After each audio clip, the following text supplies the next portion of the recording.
Bismillahirrahmanirrahim. Assalamualaikum warahmatullahi wabarakatuh. Bismillahirrahmanirrahim. Inna anzalnahu fi lailatul qadr. Sesungguhnya dia, Al-Quran, kami turunkan di malam Qadr. Wa ma adraka ma Lailatul Qadr. Tahukah engkau, wahai Muhammad, apa itu malam Qadr?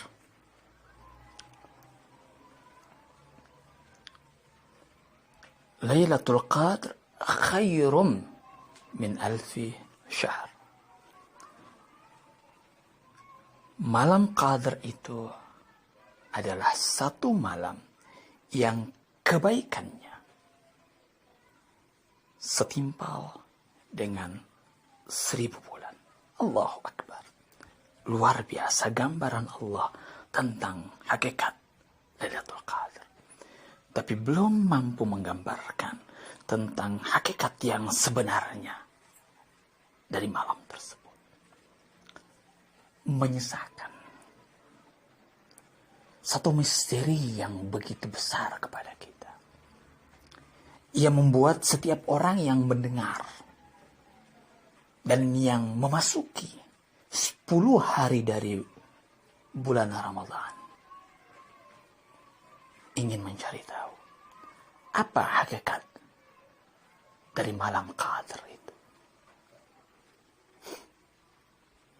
Semua orang menjawab, memberi jawaban tentang apa itu malam Qadr. Tetapi pada akhirnya, sebagaimana yang pernah saya jelaskan pada pertemuan sebelumnya, hakikat Al-Qadr hanya bisa dirasakan langsung oleh seorang hamba. Sebab malam Qadr bukan sesuatu yang berbentuk dan berwujud materi. Tetapi malam Qadr sesuatu yang bersifat ma'nawi, sesuatu yang tidak terlihat, tidak berbentuk materi sama sekali. Ketika Allah mengatakan bahwa dia diturunkan, turun datang dari satu tempat, aina makanu, di tempat yang mana dia datang? Indallah, dari sisi Allah. Lailatul Qadr, hakikat dari Qadr tersebut turun dari sisi Tuhan. Berarti, coba bayangkan, Anda bisa memikirkan ketika sesuatu yang berasal dari Tuhan, Anda cukup membayangkan bagaimana hakikat Tuhan tersebut. Ketika Anda mampu membayangkan tentang hakikat Tuhan, maka hakikat segala sesuatu yang hadir dari sisinya, yang datang dari sisinya, sebesar itu juga nilai dan harganya. Kalau Anda ingin tahu seberapa besar nilainya, Anda lihat bahwa Anda itu datang dari Allah. Hakikat ruh Anda, sisi ma'nawi Anda, spiritual Anda, itu datang dari wujud Allah. Datang dari sisinya. Makanya nilai Anda itu tidak terhingga. Al-Quran min indillah, dia datang dari sisi Tuhan, sehingga dia pun tidak terbatas. Demikian juga dengan malam Qadr, yang kita tidak pernah bisa tahu hakikatnya seperti apa. Tapi ketika dikatakan bahwa Al-Quran diturunkan oleh Allah di malam itu, ini memberikan satu sinyal kepada kita, satu gambaran kepada kita betapa mulianya malam tersebut. Sebab sesuatu yang mulia hanya bisa datang, hanya bisa menghampiri sesuatu yang mulia juga. Itu sudah pasti. Itu kaidah. Tidak mungkin sesuatu yang kotor mau didatangi. Apakah ketika Anda itu bersih, kemudian mau nggak mendatangi tempat-tempat yang kotor? Mustahil. Anda akan merasa jijik dengan tempat-tempat yang kotor. Anda tidak pernah akan mendatangi tempat tersebut. Demikian juga Al-Quran, la yamassuhu illa al-mudahharun. Tidak ada orang yang bisa memahaminya, yang bisa menyentuh Al-Quran, kecuali hanya orang-orang yang suci, orang-orang yang bersih. Makanya ketika Anda memegang Al-Quran, disyaratkan kepada Anda itu dalam keadaan suci. Itu secara zahir. Secara batinnya, Anda tidak mungkin bisa mencapai makna hakiki daripada Al-Quran ketika Anda, jiwa kita masih dalam keadaan kotor. Mutahhar, yang mensucikan dirinya, yang bersih, yang suci. Anda bisa lihat, perhatikan, ketika Nabi mau menerima wahyu, apa yang harus dilakukan dulu? Ini pelajaran bagi kita. Ada ibro yang harusnya kita lihat dari sirah Nabi. Bayangkan Nabi sebelum mau menerima sesuatu hal yang berat, yang bernilai,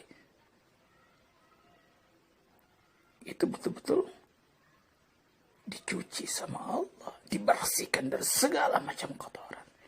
Dia datang ke Gua Hira. Dia berkhalwat, beruzlah, merasakan kesendirian, kesepian di Gua Hira. Artinya apa? Artinya Anda harus menjauhkan segala sesuatu yang tidak ada hubungannya dengan Tuhan dari batin Anda. Itu hakikatnya. Al-Quran mau turun, dia perlu satu wadah yang bersih. Al-Quran gak akan turun di tempat sampah. Kalau batin kita, hati kita masih seperti sampah, yang penuh dengan hasud, dengki, amarah, kebencian, riba, fitnah,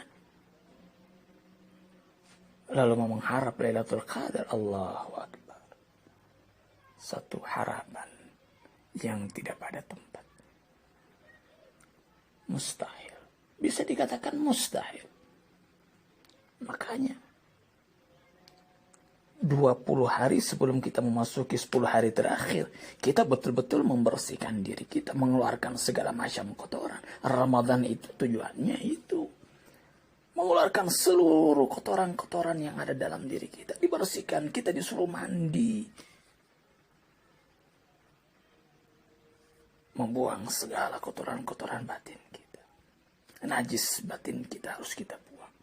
Baru kemudian Allah akan datang. Anda nggak perlu menyuruh Lailatul Qadar datang. Anda nggak perlu menyuruh Al-Quran itu masuk ke dalam batin Anda. Makanya kan dalam salah satu hadis dikatakan bahwa bacalah Al-Quran seakan-akan Al-Quran itu turun kepadamu. Coba bayangkan. Dia turun kepada Nabi. Tapi Nabi mengatakan, bacalah Al-Quran itu seakan-akan Al-Quran itu turun kepadamu.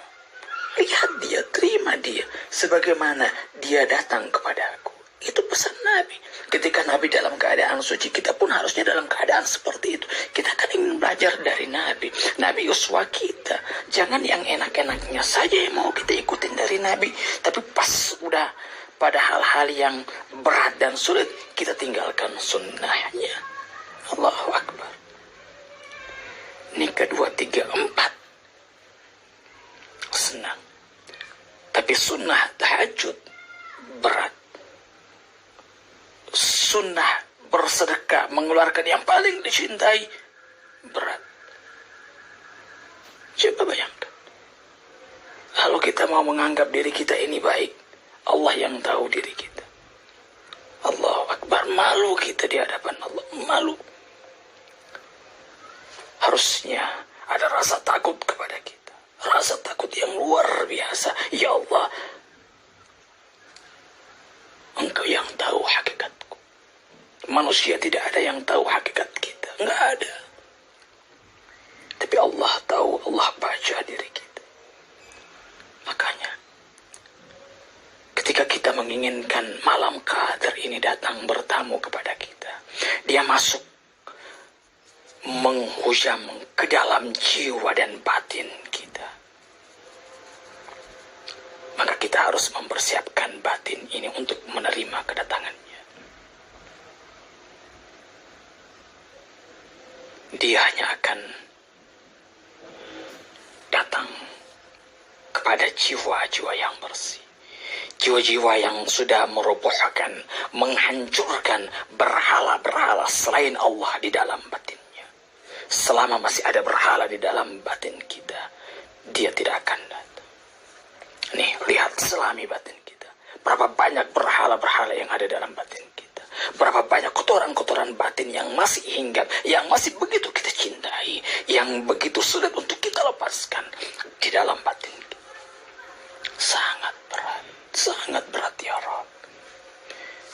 Makanya ibadah itu berhubungan langsung dengan ma'rifatun nafs, dengan pengetahuan tentang hakikat diri. Dan ma'rifatun nafs tidak mungkin bisa difahami dengan sebenar-benarnya selama kita tidak melakukan pembersihan diri. Dan pembersihan diri inilah yang akan bisa memberikan kebaikan, kebahagiaan, ketenangan, kedamaian di dalam diri seseorang. Itulah yang harusnya kita kejar, yang kita raih. Anda tidak perlu menyuruh Lailatul Qadar datang kepada Anda, tapi lihatlah diri Anda, apakah sudah pantas atau belum untuk didatangi oleh tamu Allah yang mulia itu atau tidak. Wassalamualaikum warahmatullahi wabarakatuh.